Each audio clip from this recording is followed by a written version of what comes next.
സന്ദീപ് പറഞ്ഞതിന് മറുപടി പറഞ്ഞോളൂ. ഈ പറയുന്ന വിദ്വേഷ പ്രചാരണത്തിലടക്കം കാര്യം നാട് ഒറ്റക്കെട്ടായി നിൽക്കേണ്ട സമയമാണ്. ഒറ്റക്കെട്ടായി നിൽക്കുന്ന ഏതെങ്കിലും തരത്തിൽ ഭിന്നിപ്പുണ്ടാക്കുന്ന ആരുടെ കൂട്ടത്തിലുണ്ടെങ്കിൽ അവരെ തള്ളിപ്പറയേണ്ടവർ അവരുടെ നേതൃത്വങ്ങൾ തന്നെയാണ്. അതിന് മറുപടി പറഞ്ഞു. അതോടൊപ്പം തന്നെ നമ്മൾ അതിശക്തമായ നമ്മുടെ ഫസ്റ്റ് പ്രയോറിറ്റി അതിശക്തമായ തിരിച്ചടിയാണ് എന്ന് പറയുമ്പോൾ പോലും ഹു ഈസ് അക്കൗണ്ടബിൾ എന്ന ചോദ്യം കൂടി ഉയർന്നു വരണ്ടേ അഡ്വക്കേറ്റ് കൃഷ്ണദാസ്? അതിനുള്ള മറുപടി കൂടി ഭരണകൂടവും നേതൃത്വങ്ങളും പറയേണ്ടതില്ലേ അഡ്വക്കേറ്റ് കൃഷ്ണദാസ്? ഹാഷ്മി, ഇതില് പ്രത്യേകിച്ച് അക്കൗണ്ടബിൾ അല്ല എന്ന് ആരെങ്കിലും എവിടെയെങ്കിലും പറഞ്ഞോ? അങ്ങനെ ഇല്ലല്ലോ. നമ്മുടെ രാജ്യത്തെ തീവ്രവാദ പ്രവർത്തനം നടത്തുന്ന സംഘടനകളെ സംബന്ധിച്ചാണെങ്കിലും അതിന് നേതൃത്വം കൊടുക്കുന്ന ആളുകളെ സംബന്ധിച്ചാണെങ്കിലും അവരെ പാലുകൂട്ടി വളർത്തുന്ന ആളുകളെ സംബന്ധിച്ചാണെങ്കിലും അവർക്ക് സംരക്ഷണം ഒരുക്കുന്ന ആളുകളാണെങ്കിലും അവർക്ക് സംരക്ഷണം ഒരുക്കുന്നതോടൊപ്പം തന്നെ അവർക്കൊരു പ്രതലം സൃഷ്ടിക്കാൻ അങ്ങനെയുള്ള ആളുകൾ ഇവിടെ എന്തൊക്കെ ചെയ്താലും ഞങ്ങളെപ്പോലെയുള്ള ആളുകൾ ഇവിടെ സംരക്ഷിക്കാനുണ്ട്, ഞങ്ങൾ അവർക്ക് വേണ്ടി വാദിക്കാനുണ്ട്, ഞങ്ങൾ അങ്ങനെയുള്ള ആളുകൾക്ക് വേണ്ടി സമൂഹത്തിൽ ഒരു അന്തരീക്ഷം സൃഷ്ടിക്കാൻ വേണ്ടി റെഡിയായിട്ടുള്ള ആളുകളാണ്. അങ്ങനെയുള്ള അന്തരീക്ഷം സൃഷ്ടിക്കുന്ന ആളുകളെയും ഒക്കെ ഈ സമൂഹം കണ്ടുകൊണ്ടിരിക്കുകയല്ലേ. ഈ രാജ്യത്ത് ഒരു തീവ്രവാദ ആക്രമണം നടത്തിയതിനു ശേഷം രാജ്യത്ത് സമാധാനപരമായി ഇവിടെ പോയിട്ടുള്ള ആളുകൾക്ക് നേരെ, നിരായുധരായിട്ടുള്ള ആളുകൾക്ക് നേരെ അക്രമം നടത്തി അവരെ കൊലപ്പെടുത്തിയതിനു ശേഷം ഈ രാജ്യത്ത് നിന്ന് പോകുന്ന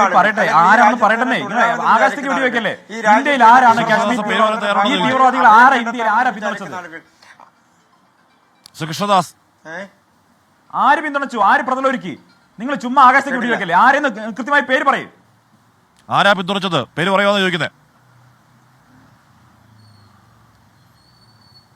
അല്ല, ഞാൻ അങ്ങനെ ആരുടെയെങ്കിലും ചോദ്യത്തിന് ഉത്തരം പറയാൻ ഇപ്പൊ തൽക്കാലം ആഗ്രഹിക്കുന്നില്ല. ഹാഷ്മിക്ക് എന്തെങ്കിലും ചോദ്യം ഉണ്ടെങ്കിൽ അതിന് നമുക്ക് ഉത്തരം പറയാം. അങ്ങനെയല്ല, ഒരു ചർച്ചയല്ലേ ഇത്? ഉത്തരം പറയാതിരിക്കുന്നത് നിങ്ങൾ ഉത്തരം പറയില്ല. നിങ്ങൾ ഇവിടെ ഇന്ത്യയിലെ നിങ്ങൾ മറുപടി പറയില്ലെന്നാ? അതെവിടുത്തെ പരിപാടിയാ?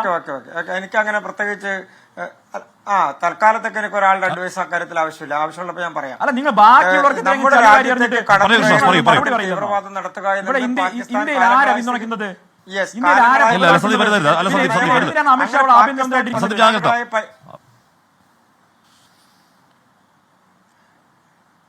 അല്ല, എനിക്ക് കേൾക്കാൻ കഴിയുന്നില്ല കേട്ടോ.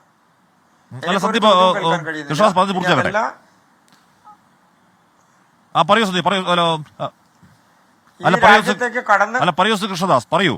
എന്ന് പറഞ്ഞാൽ ഇവിടെ ഏപ്രിലിൽ ഈ രാജ്യത്ത് സാധാരണഗതിയിൽ ജൂണിലാണ് തുറക്കാറുള്ളത്. ഏപ്രിൽ തുറന്ന കാര്യം ആരും അറിഞ്ഞില്ല എന്നൊക്കെ പറയാവോ? അങ്ങനെയാണെങ്കിൽ അതിന് കൊടുക്കേണ്ടുന്ന വില എത്രയാണ്? നമ്മുടെ 26 പാവങ്ങളുടെ വില കൊടുക്കേണ്ടി വന്നു കൃഷ്ണദാസ്.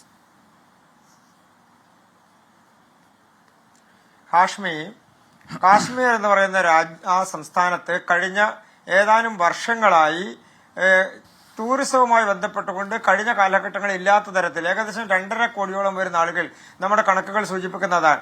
അത്രയും ആളുകൾ ആ സംസ്ഥാനം സന്ദർശിക്കുകയും അവിടുത്തെ പ്രകൃതി ഭംഗി ആസ്വദിക്കുകയും ചെയ്യുന്ന ഒരു സമാധാനപരമായ അന്തരീക്ഷത്തിലേക്ക് ആ സംസ്ഥാനം മാറിയിരിക്കാൻ കോൺഗ്രസിന്റെ ഭരണകാലഘട്ടങ്ങളിൽ പതിറ്റാണ്ടുകളോളം കാശ്മീരിലേക്ക് സാധാരണക്കാരന് കാലുകുത്താൻ, അവിടെ ത്രിവർണ്ണ പതാക ഉയർത്താൻ, ത്രിവർണ്ണ പതാകയുമായി പോയി അവിടെ ദേശീയ പതാക ഉയർത്താൻ കഴിയാതിരുന്ന സംസ്ഥാനമാണെന്നുള്ള ആലോചിക്കണം.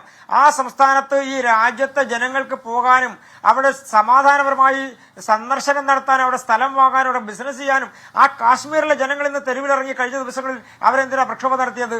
അവിടെ സമാധാനപരമായി ജീവിക്കാൻ, അവർക്ക് കച്ചവടം നടത്താൻ, അവർക്ക് സമാധാനപരമായി അവരുടെ ബിസിനസ് നടത്താനുള്ള സാഹചര്യം ഉണ്ടാക്കണമെന്ന് പറഞ്ഞുകൊണ്ടാണ് ഏതാണ്ട് പതിറ്റാണ്ടുകളായി കോൺഗ്രസിന്റെ ഭരണകാലഘട്ടങ്ങളിൽ ഒരു പ്രത്യേകമായിട്ടുള്ള രാജ്യമായി അതിനെ സൃഷ്ടിച്ചുകൊണ്ട് കാശ്മീരിനെ മറ്റൊരു രാജ്യത്തിന്റെ പദവി കൊടുത്ത് അവിടെ വലിയ സമാധാനക്കേടുണ്ടാക്കി അവിടുത്തെ ആളുകളെ തീവ്രവാദത്തിന്റെ ഭാഗമാക്കി മാറ്റുന്നതിൽ പാലൂട്ടി വളർത്തി അങ്ങനെയുള്ള സംഘടനകൾക്ക് എല്ലാവിധ ഒത്താശയും ചെയ്തു കൊടുത്ത് ആ സംഘടനകളോട് സമരസപ്പെട്ട് നിന്നിരുന്ന ഒരു സംവിധാനത്തിൽ നിന്ന് മാറി ശക്തമായിട്ട് കൃഷ്ണദാസ് 26 പേരുടെ ജീവൻ പൊലിഞ്ഞ് താഴ്വാർ നിൽക്കുകയാണ് ഞാൻ. ഇവിടെ ഇപ്പോഴും കാതോർത്താൽ ആ നിസ്സഹായ മനുഷ്യരുടെ ആർത്തനാദങ്ങൾ നമുക്ക് കേൾക്കാം. എന്റെ ചോദ്യം ഇവിടെ നേരത്തെ ബിൽ ക്ലിന്റൺ വരുമ്പോൾ ഒരു സിഖ് കൂട്ടക്കൊല ഉണ്ടാകുന്നു. അതിനുശേഷം അതുമായി ബന്ധപ്പെട്ട് പ്രത്യേക SOP ഉണ്ടാകുന്നു. ആ SOP എന്താണ്? അത്തരത്തിൽ പ്രധാന ലോക നേതാക്കൾ സന്ദർശിക്കുമ്പോൾ ഇത്തരം ടൂറിസ്റ്റ് കേന്ദ്രങ്ങളിൽ പ്രത്യേക സുരക്ഷയെക്കുറിച്ചാണ് SOP. ഒന്നും പാലിക്കപ്പെട്ടില്ല ഇവിടെ. അത് യാഥാർത്ഥ്യമാണ് കൃഷ്ണദാസ്. അതിന് മറുപടി പറയണ്ടേ? അതിനുകൂടി മറുപടി പറയണ്ടേ നമ്മൾ ചരിത്രം പറയുമ്പോ? നമ്മുടെ രാജ്യത്ത് ഒരു ചെറിയ വിരലനക്കാൻ ഏതെങ്കിലും ഒരു തീവ്രവാദ സംഘടന തയ്യാറായാൽ അതിനെതിരെ നടപടി ഉണ്ടാകുമെന്നുള്ള കാര്യത്തിൽ എന്താ സംശയമുള്ളത്? എനിക്ക് കാശ്മീരോട് ഒറ്റ കാര്യമേ തിരിച്ചു പറയാനുള്ളൂ. മിനിങ്ങാന്ന് കാശ്മീരുടെ ഒരു ഇന്റർവ്യൂ ഉണ്ടായിരുന്നല്ലോ. എത്രയോ ആളുകൾ കണ്ടിട്ടുള്ള ഒരു ഇന്റർവ്യൂ ആണിത്. അങ്ങടക്കമുള്ള ആളുകൾക്ക് ഈ രാജ്യത്ത് നടക്കുന്ന തീവ്രവാദ പ്രവർത്തനത്തോട് സമരസപ്പെടാതെ അതിനോട് ഒരു തരിമ്പും അതിനോട് ഏതെങ്കിലും തരത്തിലുള്ള അനുകമ്പ പ്രകടിപ്പിക്കാതെ ആ തീവ്രവാദികൾക്കെതിരെ ശക്തമായിട്ടുള്ള നടപടി സ്വീകരിക്കണമെന്ന് അങ്ങ് നടത്തിയ ഒരു ഇന്റർവ്യൂ ഉണ്ടല്ലോ, അത് കണ്ടിട്ടുള്ള ആളുകളാണ് ഞങ്ങൾ. അതിന്റെ പ്രധാനപ്പെട്ട കാരണം എന്താണ്? ഈ രാജ്യത്ത് ഓരോ ആളുകളുടെയും മനസ്സാണല്ലോ സൂചിപ്പിക്കുന്നത്. അതിന് ഏതെങ്കിലും തരത്തിൽ വെള്ളം ചേർത്തുകൊണ്ട് അതിന് ഏതെങ്കിലും തരത്തിൽ പിന്നോട്ട് വലിപ്പിക്കാം, അതിന് ഏതെങ്കിലും തരത്തിൽ രാഷ്ട്രീയ ലാഭത്തിന് വേണ്ടി തൽക്കാലത്തേക്ക് ഒരു കുറ്റം പറയാം. ആ തരത്തിലേക്കുള്ള ചർച്ചയിലേക്കൊന്നും കടക്കാൻ തൽക്കാലം ഞാൻ ആഗ്രഹിക്കുന്നില്ല. ഈ രാജ്യത്തിനെതിരെ യുദ്ധം ചെയ്യാൻ നമ്മുടെ സൈന്യത്തിൽ, നമ്മുടെ പട്ടാളത്തിൽ നമുക്ക് വിശ്വാസക്കുറവ് എന്തിനാണ്? നമുക്ക് 100% വിശ്വാസമുണ്ട്.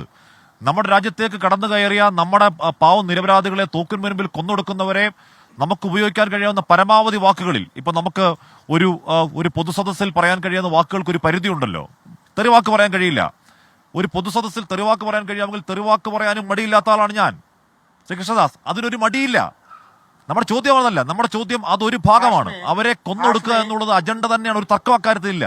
അതിനിപ്പുറത്തുണ്ടായ സെക്യൂരിറ്റി ലാപ്സിനെ കുറിച്ച് കൂടി ഇനിയൊന്നും ഉണ്ടാവാതിരിക്കാൻ അത് പഠിക്കേണ്ടതുണ്ടെന്ന് പറയുകയാണ് ഞാൻ. ഹാഷ്മി, നമ്മുടെ രാജ്യത്ത് ഏതെങ്കിലും തരത്തിൽ ആ തരത്തിലുള്ള ഒരു നടപടിയിൽ വ്യത്യാസമുണ്ടായിട്ടുണ്ടെങ്കിൽ, അതിലേതെങ്കിലും കുറവ് വന്നിട്ടുണ്ടെങ്കിൽ, അത് ഞാൻ മനസ്സിലാക്കുന്നതനുസരിച്ച് പ്രതിപക്ഷ നേതാക്കന്മാരടക്കമുള്ള ആളുകളുമായി ബന്ധപ്പെട്ട് നടന്നിട്ടുള്ള ചർച്ചകളിലും അതുമായി ബന്ധപ്പെട്ടുകൊണ്ടുണ്ടായിട്ടുള്ള വിശദീകരണങ്ങളിലെല്ലാം ഇതിനെ സംബന്ധിക്കുന്ന വിശദീകരണങ്ങൾ സർക്കാർ നടത്തിയല്ലോ. എന്തുകൊണ്ട് സർക്കാർ അത് നടത്തുന്നു? പ്രധാനമായും ഇതുമായി ബന്ധപ്പെട്ടുകൊണ്ട് നമ്മുടെ രാജ്യത്തുണ്ടാകുന്ന എല്ലാ തരത്തിലുള്ള പ്രശ്നങ്ങളും അത് അഡ്രസ് ചെയ്യുക എന്നുള്ളത് കൊണ്ടാണ്. അതൊരു സർക്കാരിന്റെ ഉത്തരവാദിത്തമാണ്. ഉത്തരവാദിത്തം സർക്കാർ നിറവേറ്റും. അത് ആഭ്യന്തര വകുപ്പാണെങ്കിലും പ്രതിരോധ വകുപ്പാണെങ്കിലും അത് വിദേശകാര്യ വകുപ്പാണെങ്കിലും അത് കൃത്യമായി നിറവേറ്റിക്കൊണ്ട് മുഴുവൻ ആളുകളെയും വിശ്വാസത്തിലെടുത്തുകൊണ്ട് പ്രതിപക്ഷത്തെ വിശ്വാസത്തിലെടുത്തുകൊണ്ട് പ്രതിപക്ഷ നേതാക്കന്മാരെ കണ്ടുകൊണ്ട് അവരുമായി ബന്ധപ്പെട്ടുള്ള ചർച്ചകൾ നടത്തിക്കൊണ്ട് നമ്മുടെ രാജ്യം ഒരു പൊതുവായിട്ടുള്ള മുന്നേറ്റത്തിന് വേണ്ടി പോവുകയല്ലേ? നമ്മുടെ രാജ്യം ഒരു പൊതുവായിട്ടുള്ള മുന്നേറ്റത്തിന് വേണ്ടി പോകുന്ന സമയത്താണ് ഏതെങ്കിലും തരത്തിൽ അതിനെ ഏതെങ്കിലും തരത്തിലുള്ള ചർച്ചകളുണ്ട്. ഇപ്പൊ ഇന്ന് ഞാൻ അതിൽ തർക്കമില്ല. ഇല്ല, അതിൽ തർക്കമില്ല. നമ്മുടെ രാജ്യം പൊതുവായ മുന്നേറ്റത്തിനൊപ്പം തന്നെയാണ്. അതിന് ഞാൻ പറയുന്നത് മുംബൈ ഭീകരാക്രമണം ഉണ്ടായപ്പോഴേക്കും മൻമോഹൻ സിംഗ് രാജിവെക്കണം പ്രതിപക്ഷത്തിന് എപ്പോഴെങ്കിലും ഉണ്ടായി? ഇല്ല. പ്രതിപക്ഷം 100% ഹൃദയത്തിൽ ഉൾക്കൊണ്ട് സർക്കാർ കൂടെ നിൽക്കുന്നു. പറയൂ ഹാഷ്മി, ആ ചർച്ചയിലേക്കൊന്നും പോകണ്ട. ആ ചർച്ച നടക്കുന്ന സമയത്ത് അത് പറഞ്ഞ സാഹചര്യം ഏതാണെന്നുള്ളതും തെരഞ്ഞെടുപ്പ് കാലഘട്ടങ്ങളിൽ ഉണ്ടാകുന്ന രാഷ്ട്രീയ പ്രസംഗങ്ങളുടെ അടിസ്ഥാനത്തിലല്ല ഒരു ഇഷ്യൂ ഉണ്ടാകുന്ന സമയത്തുള്ള നിലപാടുകൾ സ്വീകരിക്കുന്നത്. ഇന്ന് നമ്മുടെ കേരളത്തിലെ ചില ക്യാമ്പസുകളിൽ ഉയർന്നിട്ടുള്ള പോസ്റ്ററുകൾ ഏതൊരാൾക്കും നമുക്ക് രാഷ്ട്രീയ വിമർശനം ഉന്നയിക്കാം, ഏതൊരാൾക്കും നമുക്ക് സംശയങ്ങൾ ഉന്നയിക്കാം, ഏതൊരു സംഘടനയെ സംബന്ധിച്ചും അവർക്ക് ഈ രാജ്യത്തെ സെക്യൂരിറ്റി ലാപ്സുകൾ അതിനെ ചൂണ്ടിക്കാണിക്കാം. ആരും തെറ്റ് പറയുന്നില്ലല്ലോ. പക്ഷെ ആ തെറ്റുകൾ ചൂണ്ടിക്കാണിക്കുന്നത് ഒരു രാഷ്ട്രീയ ലാഭത്തിന് വേണ്ടിയിട്ടുള്ള ഈ രാജ്യത്ത് അതിന് നേതൃത്വം കൊടുക്കുന്ന തീവ്രവാദ പ്രവർത്തനം നേതൃത്വം കൊടുക്കുന്ന അല്ലെങ്കിൽ അതിനോട് സമരസപ്പെടാൻ ആഗ്രഹിക്കുന്ന ആളുകൾക്ക് വളം വെച്ചു കൊടുക്കാനും അവരോടൊപ്പം നിൽക്കാനുമുള്ള ഒരു നിലപാടാണ് സ്വീകരിക്കുന്നതെങ്കിൽ അതിനെ വച്ചുപൊറിപ്പിക്കാൻ ഈ രാജ്യത്തെ ജനങ്ങൾ തയ്യാറാകണമെന്നാണ് ആഗ്രഹിക്കുന്നത്. അതിനെ വച്ചുപൊറിപ്പിക്കാൻ ഈ രാജ്യത്തെ ഏജൻസികൾ തയ്യാറാകണമെന്നാണ് ആഗ്രഹിക്കുന്നത്. ഇവിടുത്തെ സർക്കാർ എടുത്ത ചടുലമായിട്ടാണ് നിലപാടുകൾ പ്രഖ്യാപിച്ചത്. രാഷ്ട്രീയ വിമർശനമാക്കരുത്. നമ്മുടെ ഇനിയൊന്നും ആവർത്തിക്കാതിരിക്കാനുള്ള സൗദ്ദേശപരമായ നിലപാട് ഞാൻ പറയാം. ശരി.